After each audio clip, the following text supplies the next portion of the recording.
Hello and welcome to episode 16 of the BitSocket podcast. I am BitSocket Scott. And I am BitSocket Joe. Alright, we'll let you away with that one. This week. Sweet 16 already. Sweet 16, I know, we're flying through these. I know. Now I have to apologise because I've got a little bit of a cold, so if you hear me kind of dying of, coughing and spluttering, don't worry, I'm not actually dying. Sorry, I'm going to try and cut them out as much as I can anyway. So, in time on tradition, we're just going to leap straight into it. Joe, Okay. what games have you been playing? Well, the other week when I was buying the Mario Kart 8 DLC, which is superb. Nice. I had a wee bit of extra money, but not quite enough to Bit of extra money? Dropping that in a special edition? I know, as usual. But I didn't have quite enough for Shin Megami Tensei 4, so I bought more money. more credit. I bought more money. Bought more Nintendo credit and bought Shin Megami Tensei 4 for the 3DS, and it's a lovely RPG. Very, very similar to Persona games. You like the Persona games? I do enjoy the main difference is that you've only got one guy you go as, and the rest of your team members have to be demons that you recruit on the field. So you talk to them and you bargain with them, and more often than not they'll kick your ass if you're trying, but if you're lucky they'll join your team. It's a really great wee system. It's one of those games that starts off fucking hard because you've only got you, and so I died so many times. I was like, oh fuck, I've really made a mistake buying this game. But once you get a full team of demons, and you make sure that they've got different abilities to make the most of, it's really, really addictive. It's a real sort of dungeon crawler feel to it, because you've got the overworld where you do all your shopping and all that, and then in the underworld where you go deeper and deeper into this dungeon and get missions, and it's a really addictive and very well made for handheld as well, because getting about the overworld is just all menu based, but then wandering around the dungeon is very, very simple, very easy controls. And it's a bit like how they did, for example, when they did Persona 3 Portable. Yeah, it's similar to that, except because I think a lot of people were disappointed by Persona 3 Portable because it felt like a cut down version of an already full game, whereas this was made from the ground up for handhelds. Yeah. So it feels right, Oh, that's cool. And it's got lovely. It's very simple, the art behind it. It's got lovely, sort of very subtle animations in it all.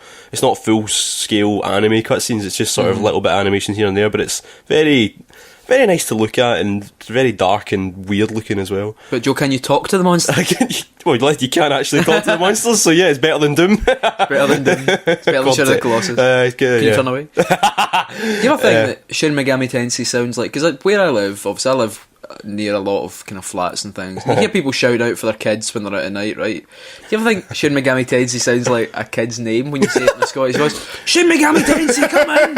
It sounds like I say there's a guy called Gami Tensei and you're asking to shin you. Shin Megami Tensei! Shin me! What is shin me? I don't know, but that's so... Some kind of slang you've picked up in the media. It's like if you want somebody to kick your shins in or something. Oh, shin me, mate! Okay. It sounds like a football term to me. No. And apart from that, I've just been playing Mario Kart 8 DLC. It's so good. I'm sure you've been playing that too. I have. What's your favourite track? Hyrule, I think. It probably is Hyrule, although... Mute City. Mute City's great as well. They're all so great. I mean, they're all great. See, I saw some people moan about, is it Dragon Driftway? It's a brilliant track. It's so good. It's good, but it's not as good as all the others. Yeah, no, it's not, but it's you know what I mean? great. It's still I swear, there's only two bad tracks in all of Mario Kart 8, right, including the DLC, and that's Grumble Volcano from the Wii version, and it's one of the sand levels, not the one from Double Dash. There's another sand level, and it's just so boring. So is that Dry Desert, or no? It's not Dry Desert. It's the one that's not Dry Desert. I can't really. I think. What else have you been playing? What have I been playing? Well, where did I start? I played the first... How many games have you bought this week? 15 or so. Well, I played the first couple hours of Kingdom Hearts, because we did the Is It Canon last time, which of course you should listen to, if you've not already. Quite enjoyed it. Find the controls a wee bit fiddly. Yeah. And his jump is... It's both fiddly and forgiving at the same time. It's weird. But no, it's quite good. I think I've only really done the first kind of, main boss. I've been... Is it Traverse Town? I've done Traverse Town. That's like I'm about to get in a gummy ship. The first few hours of that game are a bit of a struggle, but once you get into the flow of all the different Disney worlds, it's great fun. Really great fun. What was bothering me was I didn't feel like I was being guided very well. Like the Traverse Town was like go in a door, then Goofy and Donald come out another door, and you're like, alright, so they go and it just felt like I'm just wandering about doing nothing. Eventually it all worked out, but I was like, I've seen way more of this, and that is quite true. The first Kingdom Hearts game, there is a lot of that sort of where am I going? And you have to press X at the right pixel, on to activate the next bit. But it is good. It is good, and certainly the HD version does look a lot. Oh, it looks sharper, lovely. Yeah. As well, I've also been playing Tales of Hearts R on the Vita. We know you like a Tales which game. Is excellent. Actually, it's probably. I'm going to be honest. I think it's better than Tales of Exilia 2. All right, okay. Personally speaking, you liked that one as well. I did. Well, it was good, but I think that eventually ran into problems in that it was all the same assets from the previous game used again, and that kind of brought down my kind of enjoyment levels. But this is really good fun. It's all Japanese voice acting as well. But for some reason, actually, all the characters suit it a lot better. So all the older characters have these amazing, deep, booming voices. That's what it sounds like. It's good. It's a very simple story. In it, you go a guy who's given a soma, which is this kind of like spiritual weapon. So you can turn it into a sword, but you can also investigate folks' kind of emotions, which are called spiria. Investigate folks' emotions with your sword? Aye, pretty much. Ooh. Oh, shit, I've stabbed you. Oh, matron. And there's this girl who gets attacked by a witch, so he jumps in trying to save her and splits her emotions up. So these crystals go flying about, and where they land, so they go into a town and everyone's like depressed because it's that part of her emotion, and you've got to find out who's got that and go inside them and fight a big boss. Good. So they've paired the story, like compared to say Tales of Exilia.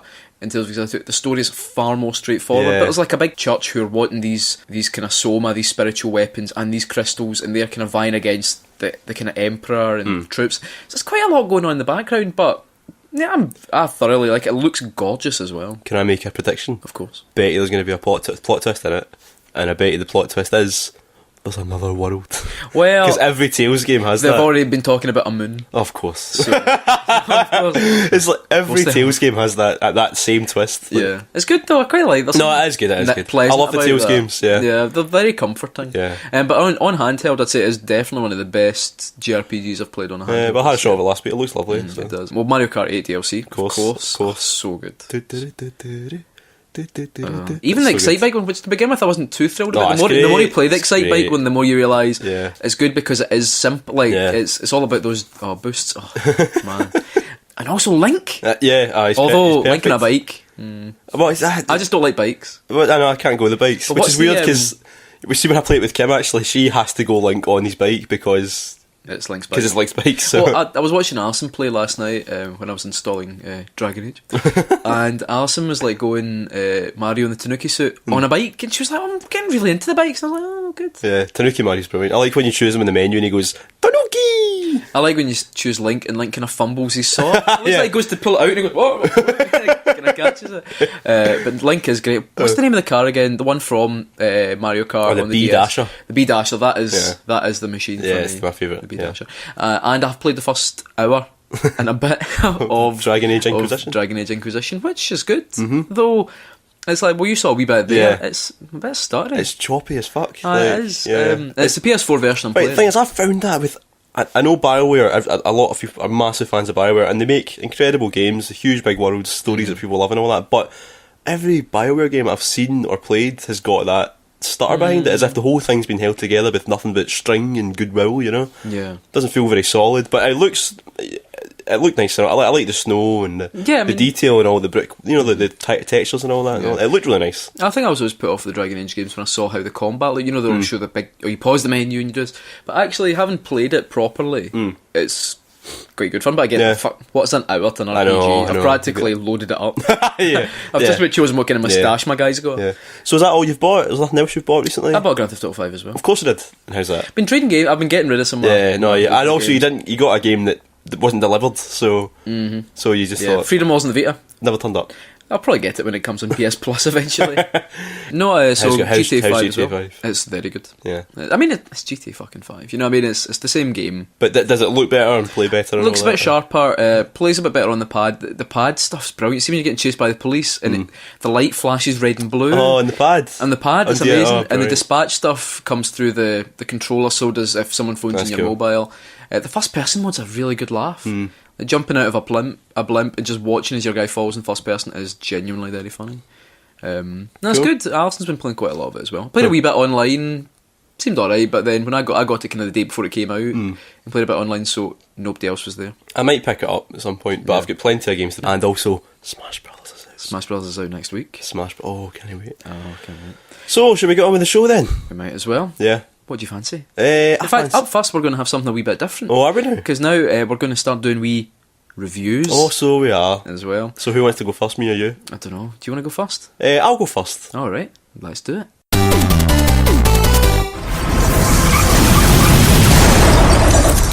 Let's rock, baby. Let's rock, baby. The battle cry of the coolest man in video games. I remember the first time I saw Devil May Cry running on the PS2 and it just stuck with me. It was the game that sold me on the PS2. There was just nothing else like it on any other machine. There was stylish combat, effortlessly combining balletic gunplay with a devastatingly massive sword, and of course Dante, a leading man that, with his long red coat, platinum hair and cocky wisecracks, just made him ridiculously cool in the eyes of a 14-year-old me. Devil May Cry was, and still is, a classic. But the series has had, a mixed history when it comes to quality. Devil May Cry 2 was famously rubbish, with shite levels and a shite Dante, who not only lost his mojo, but also wore a fucking neckerchief courtesy of Diesel. Devil May Cry 3 brought the series back in style, but the fourth entry was so dull and disappointing that Capcom decided to start afresh with DMXE, the reboot from Ninja Theory. At least, that's what we've all been told about Devil May Cry 4. But hold on a minute and let old Joe set the record straight. Whoa, slow down, babe.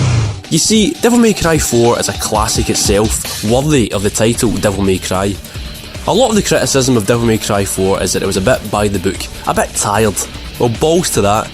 The two characters who play as are anything but tired. Dante has his groove back in full swing, breaking into a monologue about his lovemaking skills after sending a boss to the underworld, and Nero has a sword with a bloody car engine in it, an actual engine that he can rev up in a sword. The variety of weapons and skills on offer is huge, up there with Bayonetta's arsenal easily. Nero's sword, gun and magical extending arm let you switch up a seemingly never-ending string of combos, and the special moves he performs on bosses are a great laugh to see. Dante, meanwhile, has 5 distinct fighting styles, multiplying the moves available to his weapons, which themselves can be switched out on the fly. And what weapons? Yes, there's a classic sword and handguns combo, but Dante also throws glowing spears of light, summons his dead brother's katana, and fights with a briefcase, funnily enough called Pandora's Box. What I'm trying to say here is, Devil May Cry 4 is every bit as deep, as stylish and spectacular as the best in the series. Yes, it was disappointing at first when I realised I had to play through the same levels twice with both characters, but I quickly realised that it wasn't just a cheap way of lengthening the game. It was a chance to tackle a game with entirely different moves. It was a chance to unleash that beautiful, stylish combat that only Dante can deliver. So I was one of those folk that was disappointed when the new look Devil May Cry came around. I was disappointed because it felt like a bit of a shame, and since then it's been a shame to see Devil May Cry 4 have a reputation as a failure, when, in reality, well, it rocked, baby. You remember a few months ago Scott came up with a feature called Sinister Bottom? I do. And since then we've played it a few times, but every time it's Scott asking me, so I thought I would turn the tables round and play Sinister Bottom against Scott. Do you want to explain? Sinister Bottom? I'm going to Sinister Bottom. What's the rules behind? The rules for Sinister Bottom is, well, the basic idea was you take the title of a video game and you put it through a thesaurus to try and create a daft title based on the idea that people had been plagiarising essays and the phrase Left Behind had become Sinister Bottom. So I just nicked it wholesale. So I'm going to make up. I'm going to give Scott 5 games that I put through a thesaurus, and Scott's got to guess what they are. Now, you've played every one of these games. You might not own them all, but you've definitely played them all. See, I remember how bad you are at this, and I'll be even worse. I know. Right, okay. Right. First one's easy. Account of sensitivity R. Okay. Tales of Hearts R. There we go. Very good. See? Thank you. Well, I've got at least 1 out of 5. Yeah, so 1 out of 5. So you can hold your head up high. Oh, I can unclench my buttocks. Okay, number 2. Kaput the Kaput, Cadence Wonderland. Kaput the Kaput. Cadence Wonderland. Oh, your face is just... It looks like you've shut down a little bit. Cadence Wonderland. It's quite easy when you think about the rhythm behind this. Yeah. So read it again. Kaput the Kaput, Cadence Wonderland. Beat the Beat. Yes. Rhythm Paradise. Yes. There we go. Beat the Beat. Kaput the Kaput. I'm so proud of myself. I am unjustifiably proud of myself. I made these too easy, I really have. Oh. Okay. Next one. Right. Trowel Cavalier. Shovel Knight. Yeah.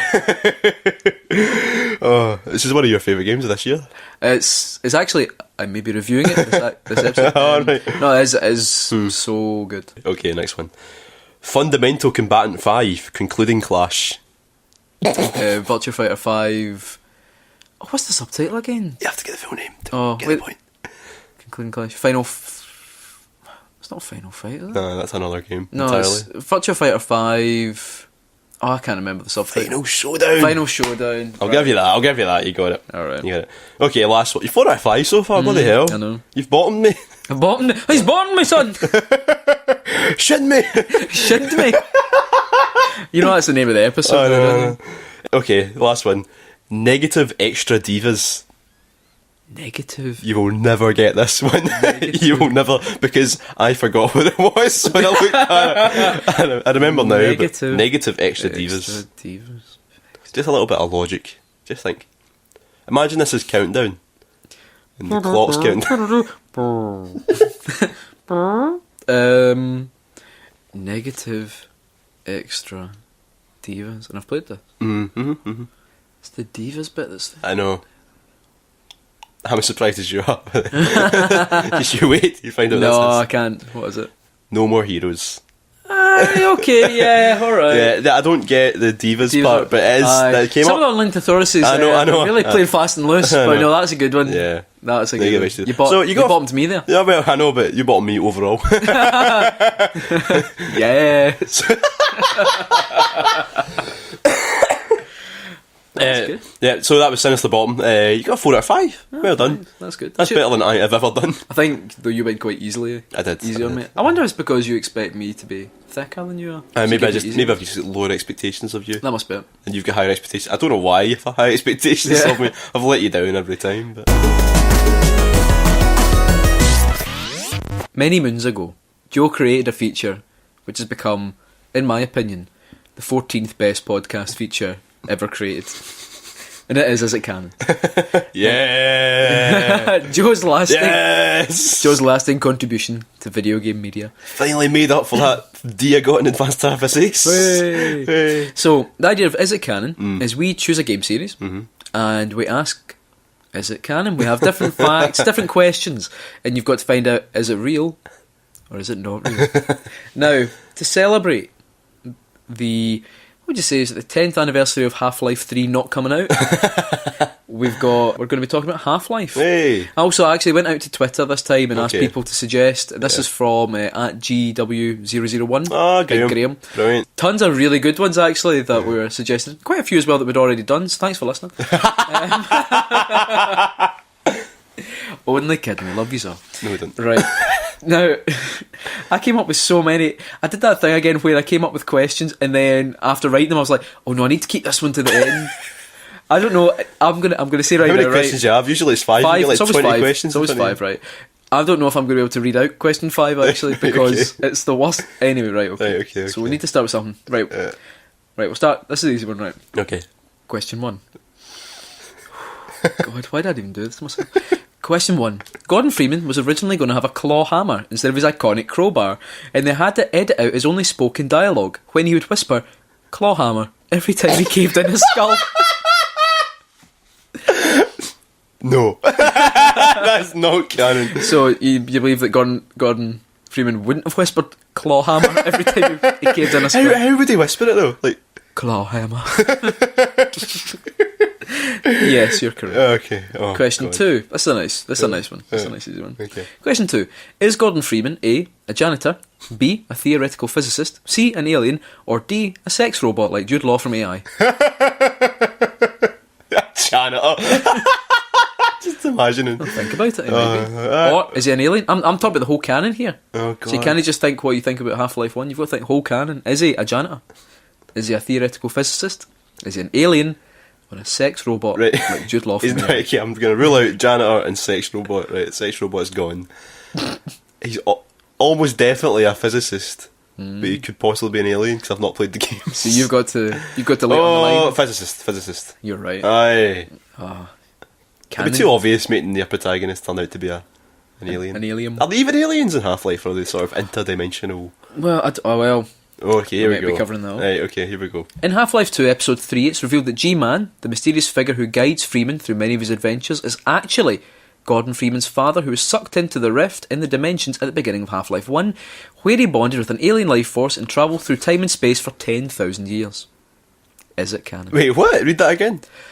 Oh, right, wait there. So, it's revealed that G-Man, the mysterious figure who guides Freeman through many of his adventures, is actually Gordon Freeman's father, who was sucked into a rift in the dimensions at the beginning of Half-Life 1, where he bonded with an alien life force and travelled through space and time for 10,000 years. Is it canon? That sounds a bit... See, that sounds very anime to me, rather than sort of...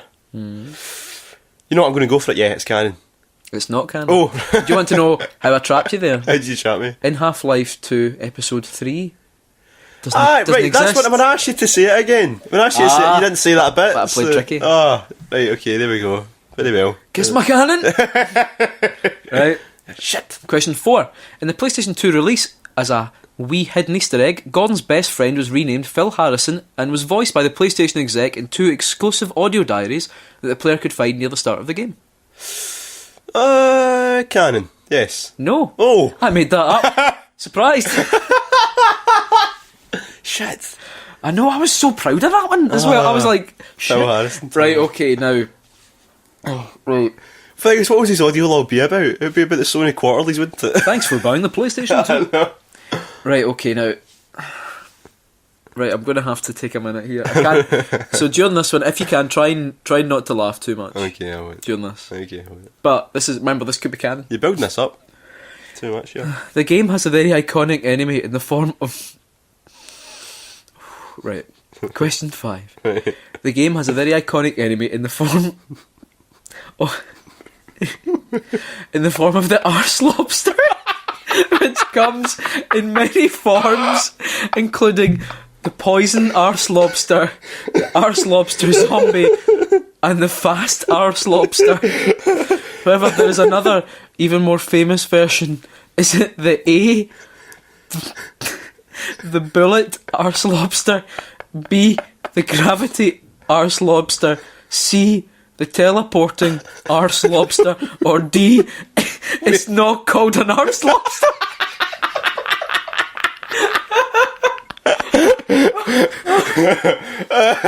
Would you like me to... So, which of these is the most famous version of the arse lobster? Version A, the bullet arse lobster. Version B, the gravity arse lobster. C, the teleporting arse lobster. Or D, it's not called an arse lobster. D. It's not called an arse lobster. For an extra point, what is it called? It's called a head crab. Correct. That was good. No, you don't actually get extra points. You only get 3 out of 5. Oh, fine.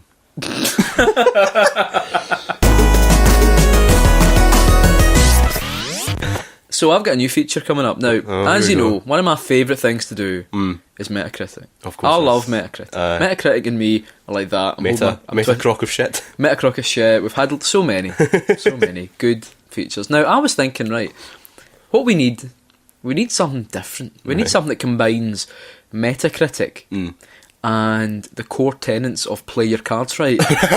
Right, okay. So I've created Play Your Sonic Right. Oh no. Now, what I'm going to do, I've got some reviews here. Now, I'm going to read one out to you first and give you the score. Right, okay, so you've got a baseline. And then I'm going to read out 5 Metacritic reviews of Sonic games. Right, I'll even tell you which game it is. Okay. And you've got to guess whether the Metacritic score is higher or lower than the one before. Are you going to be is it Bruce Forsyth presented Player Cards Right? Yes, it was. Are you going to do a wee Brucey? No, because I'm scared he's going to be convicted as a paedophile at some point, and then I'll have to delete this podcast. Yeah. Or if he's not convicted as a paedophile, I'm very sorry to the family of Bruce Forsyth. You just don't know anymore, do you? I know, you just don't. You just don't know. So I'll read the first one out. So this one is for Sonic Boom. Right. Now remember, these are all user reviews from Metacritic. Right, so it's not... No, because they need to be that unbalanced. There's no system there. No, that's there's no way to predict. Okay, so this first one, Sonic Boom. Right. This game isn't horrible. It's actually quite solid as a 2D platform. It's not the best Sonic game, but at least Amy Rose isn't a big part of it, which is a huge plus for me. Now, I'm going to tell you what the score is for this one anyway, so we've got a baseline. But what score do you think that would have? I mean, that out guy of 10? it sounds like they're living in denial there. I think somebody actually fancies Amy Rose. So what score would you say that would have? That sounds like a solid. Well, wait, it's a user review, so I'm going to say 9 out of 10. Even though it sounds like a 7 out of 10 if it was any other. It's an 8. I said 8. That was an 8. Okay. Right, so that's your baseline, right? Okay, so this next one is for Lost World. Okay. The problem with Sonic Lost World is that it doesn't know what it wants to be. It mixes in many different gameplay styles, some that don't work at all. Sadly, the Wisp power-ups, one of the great features in Sonic Colors, are one of the biggest... What's this guy written? Biggest...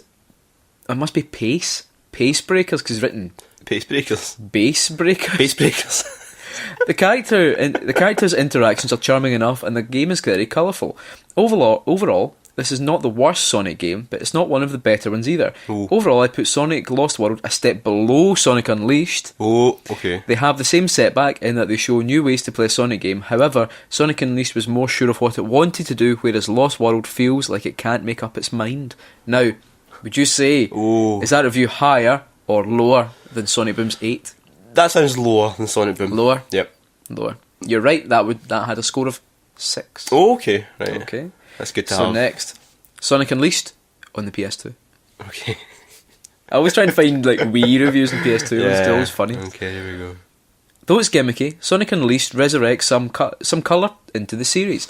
It's also a perfect game for children of all ages. Pros: refined graphics, control, camera and audio its predecessors lacked. The daytime Sonic levels are fast and fun. Cons: the 2 gimmicky werehog stages happen too frequently and are slow and dull, and boring town sequences. Higher or lower? Okay, see, it sounds lower because there's more negative there. Because you've got 3 sets. You get daytime, werehog, and towns, and 2 of those 3 were bad according to that review. But it's a fan review, so I'm going to say higher. Higher, you're right. Yes, That was a 7. yes. There we go. Okay. Yep. This one is for Sonic Generations. That Sonic game that every Sonic fan I holds know. on to because you believe it's fucking good. I know. Idiot. I give it a good. It is a good game. I'm sure it is, man. It is a good game. It's Aye, you're one of them. You're one of them. You don't seem to understand I'm that. not. All of these are written by you. That's why I'm doing so well. Is that under the username Fight Club Joe? Sonic Generations. It's so refreshing to see a good Sonic game these days. Give Sega a lot of credit for this one. They listened to their fan base and made a fantastic game out of it. The story is fun, the sound and music is great, and the graphics are tolerable. Sonic is back, and hopefully he's here to stay. As far as I'm aware, Sonic never went away, sadly. Okay, Higher or that's lower? higher. Aye, that's a higher. 9. Yeah. That's a Oof. 9. Of course, I'm surprised it's not a bloody 10. You ready? This is for Sonic Freeriders. Oh god. You shouldn't rate a game because somebody else said so, or because you just flat out hate Sonic. You should rate a game based on whether you played it or not. I played the game and it works fairly well, but for different people, some might like it, some may not, but try it out before you bash it. Okay. Is that it? That's it. The whole thing? It's quite shocked with the rest of them. What I like about... and this is Very something... combative, isn't it? What I quite like about... I spend a lot of time reading the Metacritic user reviews, for features and also just because I like it, is the fact that a lot of user reviews are either slagging off other people who've fan reviews, who's like, oh, you're a fucking idiot, 'cause I like the game more, or just ignore... the opening line is, ignore the reviewers, ignore the other reviews, and I just think it's like, but why? Like, see if you've got to open up your opening salvo is ignore everyone else. Anyway, higher or lower? Lower. Yes. Oh. Just by 1 point. I thought it was going to surprise me. I thought that was going to be a 10 out of 10 there. Right. But so no. the final one, Sonic Colors. Okay, here we go. The other one that Sonic fans grasp onto. So bad. Well, it's better than Mario Galaxy. This is the best Sonic game from the past 20 years or so. And in case you didn't know, the Blue Hedgehog has been over many bad games over the years, but this one is so good that even surpasses the originals. I highly recommend this to any Sonic fan out there. So not only does this guy say... Because I actually looked, I thought, that's interesting, it's 20 years or so. Going back to 1990. Yeah. So essentially, this is the best Sonic game. It's the best Sonic game. Sonic Colors. It's not. Higher or lower? Oh, you know what? Higher. Perfect 10. Perfect 10 for Sonic Colours. Perfect 10. So I forgot writing that one. yeah, well, I must have had a few wee drinks. God, that was good. Very good. It's fascinating. I love Metacritic. I was going to do lots of different series, but I thought, you know what? There's so many, so many Sonic games. Well, we might have another Sonic feature later on in the show. Oh Christ! So sorry. I'm so sorry. Scott, do you remember a wee while ago when we played a game based on the lyrics, the lyrical genius of Richard Jack? I do indeed. I'll never forget Flagman. Well, do you know that we only barely penetrated the rabbit hole? It goes much That's a very weird way to say that. I've never heard anyone say penetrated the rabbit hole before. Are you sweating? Well, the rabbit hole of lyrical songs in Sega games goes much deeper. This is beginning to feel really sexy. So basically, there's one series in particular that Sega likes to put a lot of songs with lyrics in. Mm-hmm. Can you guess what series that is? Is it, by any chance, the Sonic series? I think you might be right. But it's not just Sega that commissions their songwriters to write lyrics. Mm-hmm. A lot of Sonic fans write their own tributes and fan songs. Can I just veto this feature right now? I want to use my veto. So here's the deal, right? I'm going to read out 5 groups of lyrics and you've got to guess whether it's a Sonic song, like a real official one, or if it's a fan song. Are you playing some music to go along with these? We'll play some music as well, yeah. Okay, right. Are you ready for this? Okay. Round 1. I'd like to make myself believe that I do not run slowly. It's hard to say I'd rather walk when I am at full speed, because everything is never as it seems. Is that a fan song or is that a real Sonic song? So I think that sounds real. Let's find out. I'd like to make myself believe that I do not. It's a fan song. Slowly. I know. Oh, Scott, what's happened to your face? Why would... When I am at full speed.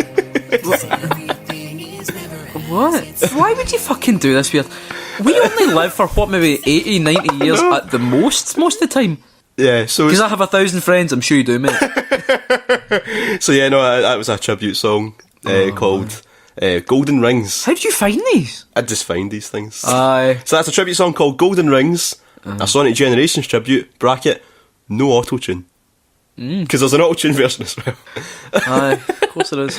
Okay, see that you got that one wrong. Let's find out. Let's go to the next I'm one. actually kind of proud that I might get these wrong. Okay, round 2. Right. Nobody taught me to hint. Win a happy life of a dream. I'm not waiting for a fortune teller. I feel that my wish will come true. I've never thought ahead to that luck. Is it my treasure? Tell me what I've really looked for. Right. I think it's Sonic Team.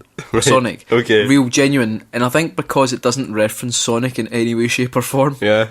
That's what I think. Right, okay, that's okay. what I think the pattern might be here. Yeah, well the thing is, Right. I mean, I could be wrong, though. both Sonic Team and the fan songs, can be, they can be dedicated to one character in particular, or they can, Right. I'm I'm going with Sonic Team. You're going with Sonic I'm Team? going with Sonic. Genuine. Let's find out. Nobody taught me to hint. In a happy life of a dream. It's Rouge the Bat's theme from Sonic Adventure 2. I know. The thing is, see when you listen to it, it sounds a little bit like maybe something from Bayonetta, but shit. Yeah, tell me about Yeah, it's got that kind of vibe to it, but whereas the Bayonetta songs are really cool, this is just, because it's about a bat that used this. It's just ridiculous. That was part of the original character's name. Oh, that's enough. Well, That's enough. okay. Oh, do I have to listen to the full thing? Did you just turn it up? Oh, okay. Oh, you got that one right, so there we go. Wait. You won it one so far. Okay, round 3. Come on and light the fuse. He's a rocket and he's ready to go. Because now the countdown has started and he's ready to blow. He's got the dope sounds pumping on his stereo.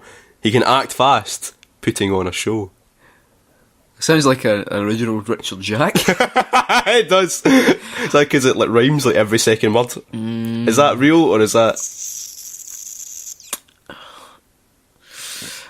I'm going to go with fan. Ooh. I'm going to go with fan. Let's find out.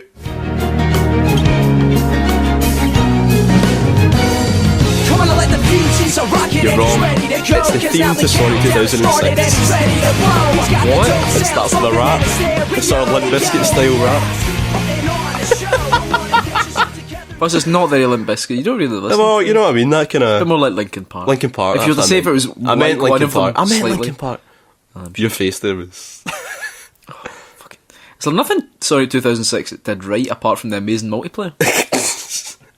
We've talked about this. Okay, round 4. Right. So, through the hills we're coasting, and nothing can stop our motion. Green hills and loops we're rolling, and yes, we're going to reach that goal. Let's go. Come on, we're moving faster. We're running through Eggman's blasters. Green hills and loops we're rolling, and nothing's going to hold me back. Must be fun. Must be fun. Let's find out.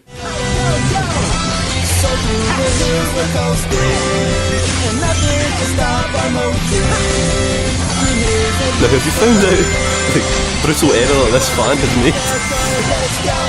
He recorded his song over the game. You know, so the sound of Sonic is still running there. Sorry, getting hit by So it's a fan song, you're right. Are these popular? No. Alright, okay. Right. Actually, no, they are actually popular. People, like, you know, some of the comments, like, that's a great song. Can I download it? Can I download it? Want this played at my funeral? So there we go. Did you guess fan there, didn't you? I did. And you were so right. 2 out of 4 So far. So this is your last round. Nah, Okay. Alright, let's see if I can bring it back. Here I come, rougher than...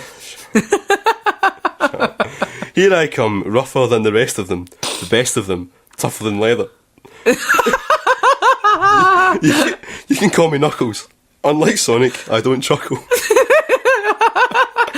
I'd rather flex my muscles. I'm hard as nails, it ain't hard to tell. I break them down whether they're solid or frail. Unlike the rest, I'm independent since my first breath, first test, feel the right, then the worst's left. Oh, that's so hard because it shows how little I think of I just love that. the music saying I make for the game. You can call me Knuckles. Unlike Sonic, I don't chuckle. You can call me Knuckles. You can call me Ray. You can call me Jake. Oh, I'm genuinely conflicted. I'm gonna go with fan. Oh, here we go. Let's find out. If it's not fan, then Sega got a lot of explaining to do. Here I come, rougher than the rest of them, the best of them, tougher than leather. You can call me Knuckles. It's genuine. Unlike Sonic, I don't chuckle. I'd rather flex my Sonic Boom. This is from Sonic Adventure. This is Knuckles' theme. Because every character had a lyric theme song in that game. And of course Knuckles had a rap. Did you know how Knuckles likes rap music? But what? I know. What were they thinking? I know. Can you remember all those great... Think about all those Mario songs with loads of lyrics in them. Think about them. How many are there? Yeah, none. Exactly. And are they all great? Yes. At no point have you ever played Mario Galaxy and thought, I wish there was a fucking rap. Oh no, Mario does have a rap though for the old TV series. Aye, the TV series, not the game. Tom the Brothers. Aye, you're not playing like fucking Super Mario Sunshine that loads up. Awful. Though, great amounts of effort put in by the fans, of course. Wouldn't want to know any fans. I know. However, think about your priorities. I know, it's awful. You're only alive for a certain amount of time. Thing is, I came up with that feature, I haven't got a name for that feature yet though. I might call it... Shit or hit. Sound none of them are hits. There we go, shit or hit. Is that a shit? Or Because it is the hit. I can't stop talking about Shovel Knight. I've bored Arsenal to tears, I've had friends block me on Twitter, and I've been fired from my job, and it's all been worth it. Shovel Knight really is one of the best games of the year, and it's elbowed its way into my top 10. If you're not familiar with the game, Shovel Knight is a love letter to the adventure games of old, like Super Mario 3, DuckTales and Mega Man, with a dash of the ever-present Dark Souls. In the game itself, you play as the eponymous Shovel Knight, who uses his gardening implement, just as God intended, to wound and destroy monsters and to occasionally dig up treasure. It's in the gameplay, in the platforming and in the boss battles that you feel the heritage the most. Definitely Mega Man and DuckTales, and it's all there as perfect as it can be. And those bosses, oh my, each one of the Knights of No Quarter are distinct and encourage you to use different tactics and weapons. As you play through the levels, you unlock weapons in each of the stages by paying your hard-earned treasure to a merchant who erupts from a chest. Each weapon is varied, and replaying earlier levels with the new items can unlock even more treasures and lyric sheets for the bard in town. Another glorious thing about the game is the world map, which gives you an amount of choice to the order you fight the Order of No Quarter in, and gives you the chance to play shorter versions of the stages to get extra treasure, and 4 extra boss battles wander about the world map as well. It's more generous, this game, even more generous than Ebenezer Scrooge on Christmas morning. And I've not even talked about how gorgeous and detailed the game is, so I'll do that right now. Well, a I feel I've just shot my load a wee bit with that lead in, but Shovel Knight is a brilliant looking game. Each character is fully detailed, and some of the NPCs are closer and realer to me than some of my real life friends are. Each area of the game is distinct, with the bosses at the end of each embodying the theme of their stage as well. Let's not forget about the music as well. As you can hear beneath my sensual voice, it's an amazing piece of work, both for setting the scene and really, again, evoking that sense that you really are playing a game from the golden age. It's just glorious. It's a challenging game, although with upgrades and checkpoints, it's not too punishing. I put about 8 hours into my first playthrough and started New Game Plus straight away. As far as I'm concerned, this game was created during the golden age of 2D adventures, uncovered by the video game equivalent of Indiana Jones. It's a real gem, and it's easily worth the money. I played the 3DS version and loved it, but you can also play it on PC, and you can get it on the Wii U as well. Get it. Seriously. I was going to say, in a break from podcast tradition, we asked you a question this week, but actually, we used to do this. And many other podcasts do it as well, so... So we asked you, can you think of any video game sequels you wish had never been made? And we got... I felt like a wee bit, I opened up what could be described as a floodgate of quite a lot of games that are actually quite good as well. But then it's all subjective. We're all allowed our opinions. That's what makes us beautiful. Sorry. Should we do Facebook or Twitter first? We'll do Facebook first. Okay, cool. Facebook. Friend of the show, Mark Craig. He actually he starts off quite well. Like, in the same way that they were going to make a sequel to Escape from New York, but thankfully saw sense and didn't. They never made that. They never made a sequel, did they? No, they never made a sequel. He says he really didn't like Banjo-Kazooie Nuts and Bolts. Felt like a completely different game. Now, I've not played Banjo-Kazooie Nuts and Bolts, but I liked Banjo-Kazooie for the N64. Yeah. But the thing is, it looked quite cool. I like to be able to make vehicles and stuff like that, but yeah, it doesn't sound like Banjo-Kazooie at all. So. Yeah. And it's probably why they haven't made any more since, because it bombed. Oh no, it's because Rare are working on some amazing Kinect games, they're not. Rare's still going. They are, kind of, in a way. They're going somewhere. Snowden. They've still got a place of affection in my heart. I know. But Psycho had responded to Mark Craig saying the surfing scene in Escape from LA is amazing. I don't know what he's talking about. I don't know what he's talking about either. Luke Summerhays, I always say Batman Arkham Origins. Broken, crap, farmed out mess that killed my interest in the real Rocksteady sequel. I lost interest with it a wee bit, to be honest. But then I felt that after Arkham Asylum, my interest started waning a wee bit. I quite liked how tight Arkham Asylum was. Arkham City felt a wee bit too big. Though I probably still will buy the next one anyway because I'm an idiot. I kind of agree. It wasn't really the strongest. I think it felt a wee bit like, right, we need to make sure we've got a game out. Let's get one out. It didn't have quite the same polish and attention. It was like FIFA, wasn't it? That idea of a yearly it's not as bad. iteration. It wasn't like it wasn't like yearly, just shot out kind of thing. Yeah. But I don't think it had the same kind of attention that the previous game series had, and I think that left a few people cold. Yeah. There's another vote for Nuts and Bolts from Mark D'Agostino. I think that's how you pronounce his name. Now, Frank Robertson, I don't know what you mean by this. Conker's Bad Fur Day.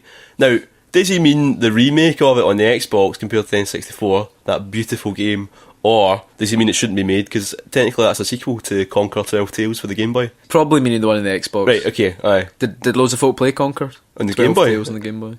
Was it called 12 Tales? But it was like a little sort of Zelda-style, top-down, really happy, charming, adventure game. Probably not. So, no. Aye, fair enough. Is that everything from Facebook? No. Cousin said Lightning Returns. Oh. Thing is, if you'd asked me a few months ago, I wouldn't agree with you, but because of that fucking last boss. Oh, you're right. You're turning against a Final Fantasy 13 game. I know. That is great. It's just see that last boss. Oh no, sorry, it's great. Lewis Park's Assassin's Creed 3. Is it really the third? But that was like the fifth Assassin's Creed game, though. No. Yeah, because there was Assassin's Creed 1, 2, then there was a 2 sequels to 2, and then there was 3. Revelations. Yeah. I can't keep track. I don't know. William Lockhart, GoldenEye Rogue Agent. Okay, folks, that's the winner. You can all go home now. The thing is, there's been a few attempts to sort of capitalise on the GoldenEye name. Was Rogue Agent actually? Because Rogue Agent was a weird one. It wasn't, but it wasn't a sequel. No, necessarily. It was a.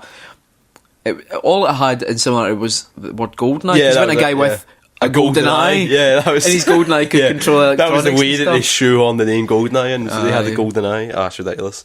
Oliver Cragg, Perfect Dark Zero, killed a franchise stone dead.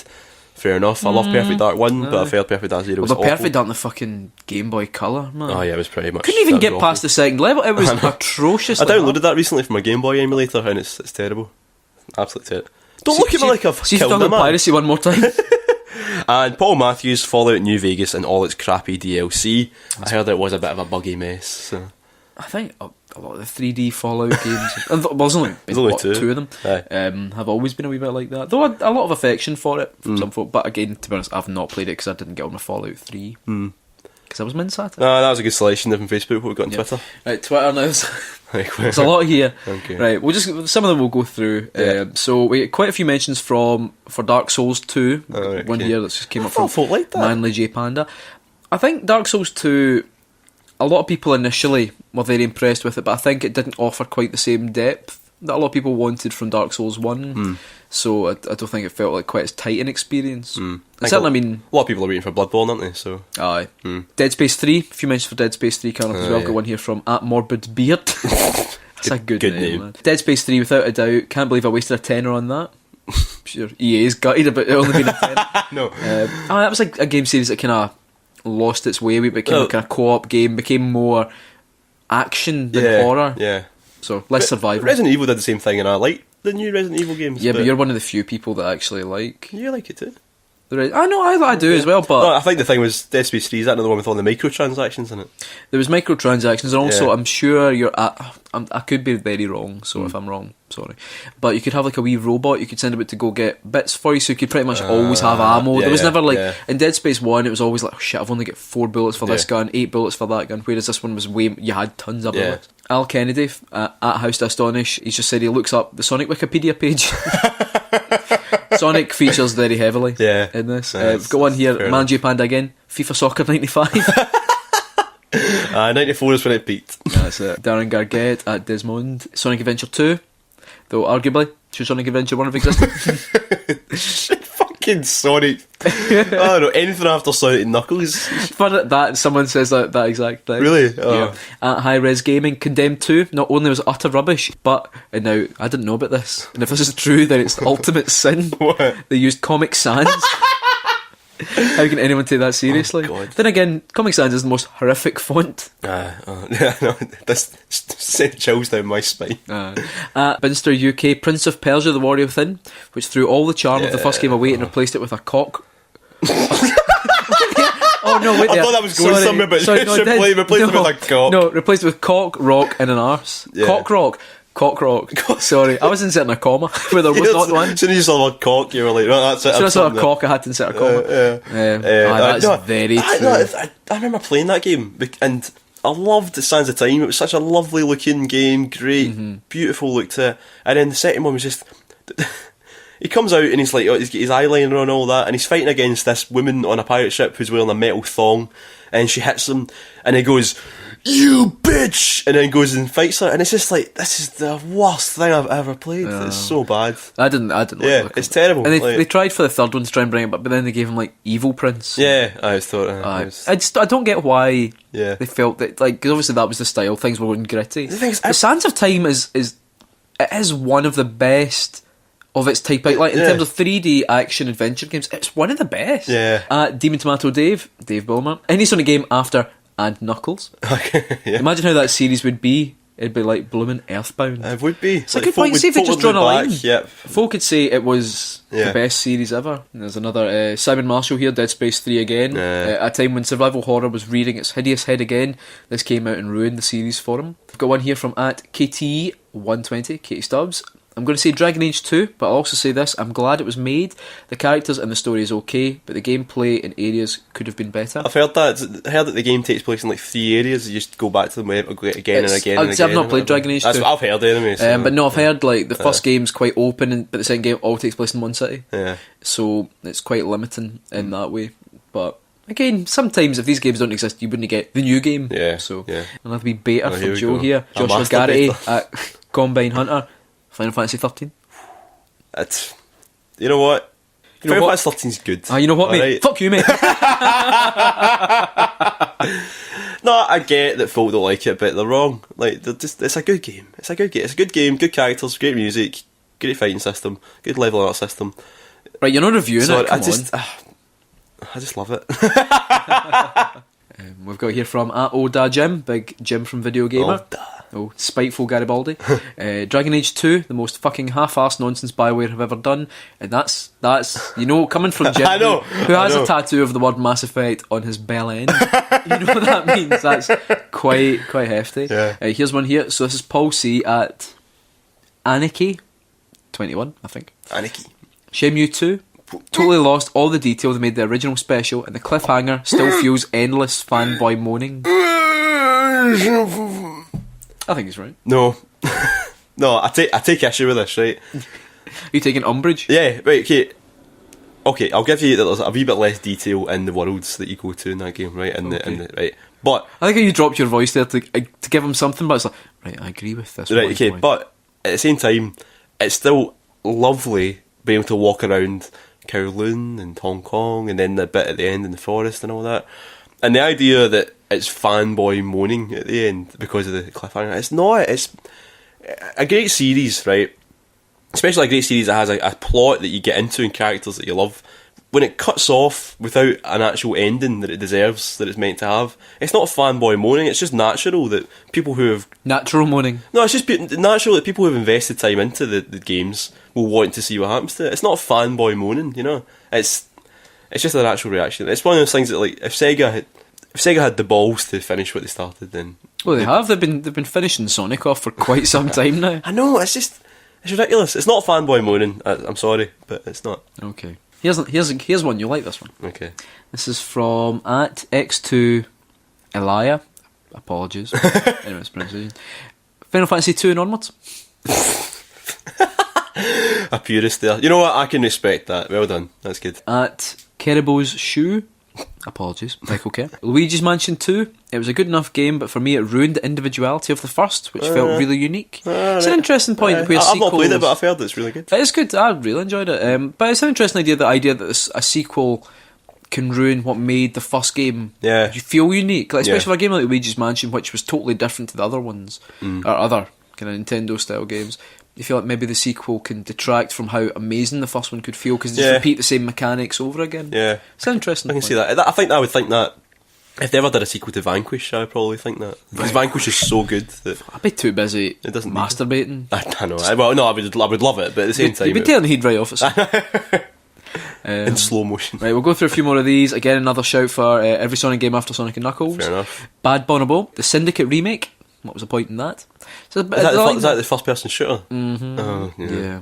So there's an interesting thing between reboots and sequels and things. I tend to think of, even though if it's a reboot, it pretty much is still a kind of sequel. Yeah, so I've got here Lagarche. Alright. Those two Assassin's Creed 2 sequels and 3 leave 4 alone though. 4's good. Fair enough. I've heard that. It's got everybody likes the boats, don't they? So. We've got James Carter at I'm not even, you know what, mate. James Carter. From Mars. The chances of James Carter coming from Mars were 1,000,000 to 1, they said. Hula. What's the fuck? What? Manhunt 2? Fair enough. Yeah. You love the first been one? wanting to pick it up. Manhunt 2 I've never played. I heard it missed the point entirely of the first game. The wee classic. Yeah. Also, does wishing Devil May Cry 2 or 4 out of existence not mean wishing the impetus for 3 and DMC away too? I'll give you 2, but 4 is really good. Like, as you may have heard earlier. 4 is good. 4, it's great. It's a great game. I still think it has problems. They've all got every game's got problems. That's the bit soggy tagline from now on. Every game has problems. I'd say I think that's the thing. You wish away a bad sequel, potentially you could miss a good sequel. Yeah. And that happens. Like, I'm trying to think of other game series that have kind of lost their way a wee bit and then brought it back. Metal Gear Solid, slightly. Yeah, I could agree with that. I'm trying to think what else. Yakuza, because fucking Dead Souls is dreadful. Yeah. It's not dreadful. Oh, it's not fucking there. It's good games. Just I'm trying to think what other kind of game series have kind of. People would arguably say Final Fantasy. Yeah, I think most have. Like, most long-running series have had a blip. Even Zelda has, like, at least one that isn't as great as the rest of them. I mean, some people would say Skyward Sword. I know you wouldn't agree. Some people would say that. Mario, Super Mario Sunshine, wasn't well appreciated at the time. It is very good. But yeah, no, I think most series, they have a blip, and then you allow them to come back. But then sometimes that blip is just too bad, and it spells the end. Sometimes a bit forgiving. I mean, I remember when we played Mario Kart on the Wii, for example. Right, and I quite enjoyed it, but like a lot of people in the flat we lived in when we were students weren't as like, you know what I mean. I felt like why are we not playing Mario Kart every waking minute? Yeah, and it just wasn't like we stick on occasionally. But then obviously Mario Kart 7 on the 3DS is brilliant, and now I mean Mario Kart 8 is, especially with this DLC, it is probably the best. Yeah. It's probably the best Mario Kart has ever been. I know, it is great.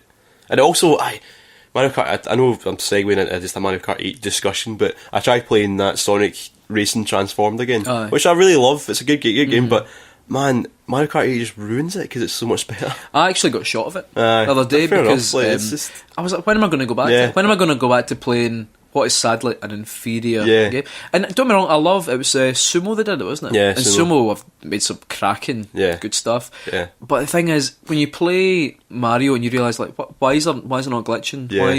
Why is it so soft? Why can I play online with someone on the sofa next to me and with pals online? Yeah. Works really well, and then I turn that one on and it's stutter sometimes, there's some glitching. Yeah. It's what I find as well about it compared to Mario, for example. At no point in a Mario game are you ever think, oh, where am I going? Yeah. Never happens. Yeah. Whereas some of the Sonic levels, because of the way they design them, they look they look very open. They're not. They're so big and it's very easy to think, oh, I can go this way. Oh no, you can't. It's invisible wall. Yeah. Whereas Mario, they never do it like that. And you could say, oh, but the scale of one game's bigger. But fucking stick on mute side, mate. And just fucking. I know. That is. Oh. It's honestly hard to look past Mario Kart in terms of games of the year. You know what I mean? It really is. Let's have a look here. Just a couple more.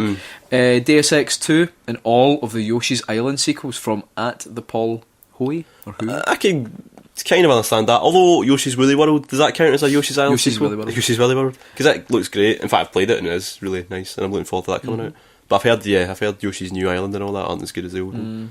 Although I've got a wee soft spot for Yoshi's Story in N64. That's good, but you can complete it in 20 minutes. Yeah. But it's good that it looks really gorgeous though. Like, two more that I'm going to read because we've got loads.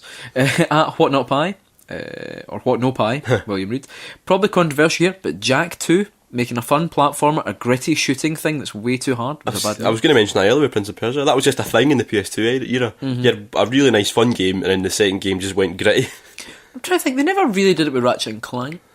I think Ratchet and Clank kind of they added like a big storyline and all that, didn't they? Ratchet and Clank games are good. Yeah. I still I'm not the biggest fan, but I still rate them. They are good. They're good fun. The first one, the PS3, is this gigantic 30-hour game or whatever. Well, it took me 30 hours. And last one we're going to go for here is at W. Fucking, what's their name? Just say their name. Sione Boy. Okay. Right, sorry, mate. He says, fucking Hitman Absolution. Total garbage. Well, you kind of enjoyed it, didn't you? Well, it's because it's Hitman for idiots. Yeah. So that's why I enjoyed it. Yeah, because you're an idiot. I'm an idiot. In fact, no, there's one more here, right? One more. Right. One more. Go on. This is from @AliceScott115. This is Silent Hill Homecoming and Origins. Silent Hill is one of those game series that's kind of, again... because the first three were great, and then they've just, ever since then, they've been trying to recapture that. I've heard that, was it Shattered Memories for the Wii? That one, I've heard great. I've heard it's great, but I've heard the rest of them just, they all get terrible rep. Well, 4 was a bit of an odd, because was 4 not the one that, I mean, I've not properly played it, but I remember hearing 4 was the one that didn't start out as a Silent Hill game and became a Silent Hill game as it went on. I don't know about that. Like, I think it was originally, I mean, it was never like, Super Mario 2, it was never like that. It wasn't like, it was a one game somewhere else and it was packaged as... I don't know, it was made by a different team though, and the original Team Silent, they made 1, 2 and 3 and that was it. Yeah, but again, don't have that, then we wouldn't be getting Silent Hill directed by Hideo Kojima. I can't believe there's a Hideo Kojima game coming out that I won't be able to buy. I know, because you were too scared. I can't even do PT. You were scared looking at the box. I know, PT, like, honestly, I tried playing it and I turned it on, 5 seconds in, somebody closed the door in front of me and I just gave up. It was just like... What would you say? What's your choice? No, the one that came to mind was Devil May Cry 2. Devil May Cry 2. Get with that. So, yeah, that's the big one. And, of course, all those fucking Sonic games. On all those Sonic games. Sonic Drift 2. Sonic fucking... The one on the Game Gear where he loses his shoes and has to walk everywhere. What? Have you heard about this? No. It's like Sonic loses his shoes and you have to walk everywhere and it's a slow maze game. Oh, that's the old canon, isn't it? Where Sonic's speed came directly from the shoes. Who knows? Because they can all run now. I know why they can. Is it canon? I'm trying to think what mine would be, actually. I don't think there's any game series. I mean, Yakuza Dark Souls, honestly, because it does annoy Dead me Souls. a bit. Yakuza Dark Souls would be something completely different. Well, Yakuza Dead Souls, then. Maybe more folk would play it. Maybe. Just because I don't think it was a particularly wise step, especially when they had Binary Domain coming out. Yeah. I can't really think of many game series. I mean, obviously, the big ones like Sonic, they should have... I don't necessarily think they should have stopped after Sonic and Knuckles. I think they should have done what Nintendo did, and you can farm your main character out a lot. I mean, Mario is in tons of games, right? But there's a quality to most of them, though. But there's a quality to most of them, and also as well, like, for example, I'm probably never going to play the sports games. So they could bring out a dozen Mario footballs, Mario basketball, Mario tennis, Mario golf, and I'm not going to be that bothered. But a core Mario game, I will buy it. Yeah. I will buy it and I'll play it. And that's the difference there. With Sonic, it just felt like they were just papping Sonic. Like, they were just making core Sonic games constantly. So, like, Generations, Colours, Lost World, fucking Sonic and the fucking Black Knight, Sonic and Sonic and the Walk to the Shop, Sonic Racing. And they just keep doing it. Sonic and his nice day off. Sonic and it's just blank. Just fill it in yourself. I'm trying to think though, is there any other game series that could just cut it down? Driver. Fucking Driver. Okay, there we go, yeah. After Driver 1, maybe Driver 2, should have stopped it. Because Driver 3, and then there was one in the Vita. There was Driver Parallel the Lines. PSP even. Oh yeah, there was Parallel Lines, and it came out, and the Vita one, the PSP one was sort of like half of that game. It was set in 1976 in San Francisco or something. Aye. And then there was, what was the one that came out most recently? Was it just called Driver San Francisco. Was that the newest one? Yeah, it's meant to be quite good. But nobody ever talks about it, do they? Well, you know, some games that folk just talk about constantly. And that was gave one up on Driver because, well, why wouldn't you? Like, I remember knowing some guy who was actually a big defender of Driver 3. The driving sections were alright. It was just the missions were a bit shit. I remember the on-foot bits were just terrible. I remember we were reading the review on Edge, and they just were like slaughtering it. It's like, I think my favourite line was walking through any door is like busting into your own surprise birthday party. Was it you, or was it just was it part of a review? They said they defeated one of the bosses in it by shooting through a skip. Yeah.